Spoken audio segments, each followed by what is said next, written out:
My YouTube channel any problem and solution. और मैं आज आप लोग के लिए लाई हूँ कुछ इंटरेस्टिंग टॉपिक। जैसे कि आप सभी जानते हैं कि जीके बहुत इंपॉर्टेंट है हमें पढ़ने के लिए, क्योंकि ये बहुत ही बेसिक चीज़ होती है जो हमारे नर्सरी केजी फर्स्ट से लेके और इंटर हाई स्कूल पता नहीं कब भी हमेशा सेम ही रहती है। लगभग कुछ कुछ चीज़ें चेंज होती हैं और बाकी जीके तो आपको ज़रूर आना चाहिए। तो आज मैं आपको जीके के कुछ क्वेश्चंस लाई हूँ, ज़्यादा नहीं, बस थोड़े से क्वेश्चंस, ओनली 5 क्वेश्चंस हैं। और आपको मैं फिगर भी दिखाऊंगी और उसको बताऊंगी, आप सभी याद कर लेना। और ये सिर्फ ये नहीं कि सेकेंड क्लास के बच्चों के लिए, फिफ्थ क्लास के बच्चों के लिए, ये किसी भी क्लास के बच्चे पढ़ सकते हैं, याद कर सकते हैं। आपके बड़े भी पढ़ सकते हैं, भाई बहन कोई भी इसे पढ़ सकता है। तो वीडियो स्टार्ट करते हैं। तो आज हम पढ़ेंगे नेशनल सिंबल के बारे में। क्या पढ़ेंगे? National symbol. अब सबसे पहले नेशनल और सिंबल का मतलब समझ लीजिए। नेशनल का मतलब होता है राष्ट्रीय और सिंबल का मतलब होता है प्रतीक। यानी कि हम अपने भारत में जो हमारा इंडिया है उसके राष्ट्र प्रतीक के बारे में हम पढ़ेंगे कि क्या क्या होता है। तो सबसे पहले आपको फिगर में दिख रहा होगा एक फ्लैग। ये फ्लैग तो आप सभी ने देखा होगा और हर समय आप स्कूल में 26 जनवरी, 2 अक्टूबर, 15 अगस्त ज़रूर देखा होगा। तो ये है हमारा नेशनल फ्लैग। और नेशनल फ्लैग को हम हिंदी में राष्ट्रीय झंडा कहते हैं। और जो हमारा राष्ट्रीय झंडा है उसको हम तिरंगा भी कहते हैं। क्या कहते हैं? तिरंगा। अब ये बताइए इसको हम तिरंगा क्यों कहते हैं? तिरंगा मतलब 3 रंगों से बना हुआ है। तो आप फिगर में देख सकते हैं, यहाँ पे सबसे पहले ऊपर, यहाँ इस साइड में आप देख सकते हैं, सबसे पहले आपको यहाँ पे दिखेगा कौन सा? Orange colour. क्या दिख रहा है? Orange colour. उसके बाद आपको बीच में दिखेगा वाइट। ऑरेंज कलर को हम नारंगी कहते हैं और वाइट को हम सफ़ेद कहते हैं। थर्ड पे दिखेगा आपको ग्रीन कलर। तो यहाँ हुआ ना 3 कलर। उसके बाद बीच में एक चक्र बना होता है जो ब्लू कलर से है और इसमें 24 तीलियाँ होती हैं। कभी आप इसको गिन के देखिएगा, इसमें 24 तीलियाँ ही होती हैं। इन सब का भी मीनिंग होता है, बट आप अभी छोटे क्लास में हैं तो ये सब आप बाद में पढ़िएगा। और इसको हम नेशनल फ्लैग बोलते हैं। जो हमारे 26 जनवरी, 15 अगस्त कहीं भी हो, इसको ज़रूर लगाया जाता है, उसको फहराया जाता है। ठीक है बच्चों, अब हम नेक्स्ट पे आते हैं। नेक्स्ट है हमारा नेशनल फ्रूट ऑफ इंडिया। अगर आपसे कोई पूछता है कि नेशनल फ्रूट क्या है इंडिया का, मतलब भारत का राष्ट्रीय फल कौन सा है, तो आप सब क्या बताएंगे? मैंगो। हाँ, मैंगो। मैंगो मतलब क्या होता है? आम। आम तो सभी ने खाया होगा ना, बहुत सारे बच्चों को तो बहुत मैंगो बहुत पसंद है, आम बहुत पसंद है, मुझे भी बहुत पसंद है और मैं तो बहुत खाती हूँ। जब भी होता है मुझे तो कच्चे मीठे सारे वैरायटी के आम पसंद है। आप सब ने मैंगो खूब खाया होगा ना। तो आप ये भी जान लीजिए कि नेशनल फ्रूट हमारा क्या है? मैंगो।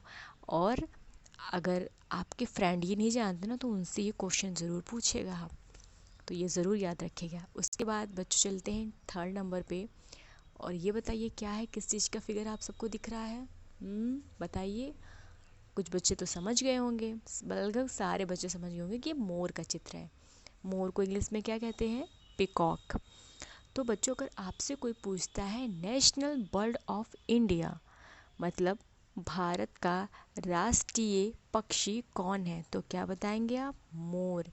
क्या बोलेंगे? मोर। और इंग्लिश में पिकॉक। ठीक है। जो पिकॉक होता है वो जब बरसात होती है, जब बादल घिरते हैं तो जंगलों में पिकॉक डांस करते हैं अपने पंख हिला के। बहुत सारे बच्चों के आसपास भी होंगे, देखा होगा जहाँ जंगल पेड़ ज़्यादा होते हैं। और जहाँ तक कि जू, चिड़ियाघर, वहाँ चले जाइए, वहाँ पे भी देखने को मिल जाएगा। तो अगर आपसे कोई पूछता है कि नेशनल बर्ड क्या है इंडिया का, तो क्या बोलेंगे? पिकॉक या मोर। उसके बाद 4th नंबर पे चलते हैं। अब ये देखिए खूंखार कुछ दिख रहा है ना, एकदम धांसू टाइप का। हाँ, तो ये है बच्चों, ये है शेर नहीं है। हाँ, आप लोग कुछ कहेंगे शेर है, कोई कहेगा बाघ है, कोई कुछ कहेगा, बिल्कुल टाइगर है। ये टाइगर का मतलब क्या होता है? बाघ। तो बच्चों अगर आपसे कोई पूछता है कि national animals of India, Bharat का राष्ट्रीय पशु कौन है, तो क्या बताएंगे आप? टाइगर। टाइगर मतलब होता है बाघ। और बाघ जो होता है जंगलों में हमें देखने को मिलता है और या फिर चिड़ियाघर में, जू में देखने को आपको मिलेगा। बहुत सारे बच्चों ने तो ज़रूर देखा होगा जो जू घूमने गए होंगे, क्योंकि आप जंगल में तो जा नहीं सकते, छोटे से हो आप। उसके बाद हम लास्ट में आएंगे, ये है नेशनल एम्बलम। अगर आपसे कोई पूछता है कि राष्ट्रीय प्रतीक क्या है, राष्ट्रीय प्रतीक, आपने इस निशान को, जो ये 4 लाइन बने हैं, आपने कहीं देखा होगा। सोचिए ज़रा कहाँ देखा है। आपने नोट पे देखा होगा, जो 100 का नोट होता है, 50 का नोट होता है, उस पर अगर किसी बच्चे ने ध्यान से नहीं देखा होगा तो एक बार ज़रूर देख लो, अगर पास है तो। वहाँ पे ये फिगर आपको ज़रूर बना होगा। इसमें देखिए, एक बीच में एक शेर है, एक राइट है, लेफ़्ट है और एक पीछे है। ये 4 सिंबल बने होते, यही प्रतीक है कि ये नेशनल एम्बलम है। ठीक है, तो ये 4 लाइंस। और कभी कभी ये पहले के जो 1-2 रुपये सिक्के चलते थे उसमें भी बने रहते थे। अब तो थोड़ा नया वाला आया है, तब भी उसमें रहते होंगे 1-2 में, मुझे ध्यान नहीं आ रहा, बट ये नोट पे ज़रूर होते हैं। और अगर आपके पास अभी कोई नोट है तो ज़रूर देखिएगा। तो बच्चों, आज हमने 5 चीज़ें पढ़ी, तो चलिए एक बार रिवाइज़ कर लेते हैं। सबसे पहले हमने पढ़ा, क्या पढ़ा है सबसे पहले? हमने पढ़ा नेशनल फ्लैग हमारा तिरंगा होता है, जो 3 रंगों से बना होता है। और दूसरा हमने पढ़ा national fruit of India, Bharat का राष्ट्रीय फल क्या है, तो वो है मैंगो, मैंगो मतलब आम।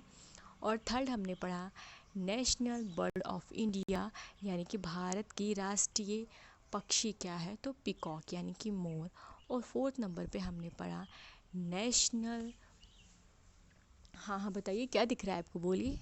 नेशनल एनिमल्स ऑफ इंडिया, या भारत का राष्ट्रीय पशु क्या है, टाइगर यानी कि बाघ। शेर नहीं होता है, शेर अलग है, बाघ होता है, ये याद रखिएगा, बहुत बच्चे कंफ्यूज हो जाते हैं। एंड लास्ट नेशनल एम्बलम, जो हमारा राष्ट्रीय प्रतीक होता है, वो 4 लाइंस होते हैं। आप कभी कभी देखिए, जैसे कोर्ट या हाई कोर्ट या फिर कहीं अच्छी अच्छी चीज़ों पे, अच्छी अच्छी बड़ी बड़ी जगहों पे ये सिंबल बने होते हैं। और नोट पे तो खासकर आप घर पे भी देख सकते हैं।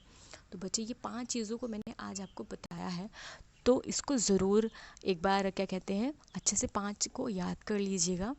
और बाकी के जितने भी सिंबल्स होंगे मैं दूसरे वीडियो में बनाऊंगी। वीडियो मैंने इसलिए छोटा रखा है ताकि आपको याद हो जाए। और जाने से पहले बच्चों, एक सवाल का जवाब दीजिए मुझे, और अगर आता है तो कमेंट ज़रूर करिएगा। एक डाल पे, मतलब एक पेड़ है, उस पेड़ पे एक डाल है, उस डाल पे 10 चिड़ियाँ बैठी हैं। 10 चिड़िया का मतलब बर्ड्स बैठी हैं उस पर। एक डाल पे 10 बर्ड बैठी हैं, 10 चिड़िया बैठी है, और मैंने उनमें से एक चिड़िया को पकड़ लिया, तो बताइए कितनी चिड़िया हुई? बताइए बताइए क्या होगा, इसका कमेंट करके ज़रूर बताइएगा, अपने घर में भी पूछिएगा। और इसका आंसर मैं आपको नेक्स्ट वीडियो में दूंगी। तब तक आप सोचिए और सिंबल्स को ज़रूर याद कर लीजिएगा, क्योंकि बहुत इम्पॉर्टेंट है हमारे एजुकेशन सिस्टम में। क्योंकि अब आप ही छोटे क्लास में हो तो भी पढ़ोगे, बड़े क्लास में जाओगे तो भी पढ़ोगे।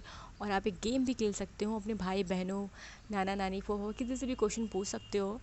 और अगर आपको वीडियो पसंद आता है तो इसको लाइक, शेयर और सब्सक्राइब ज़रूर करिएगा। And thank you so much बच्चों, वॉचिंग दिस माई वीडियो।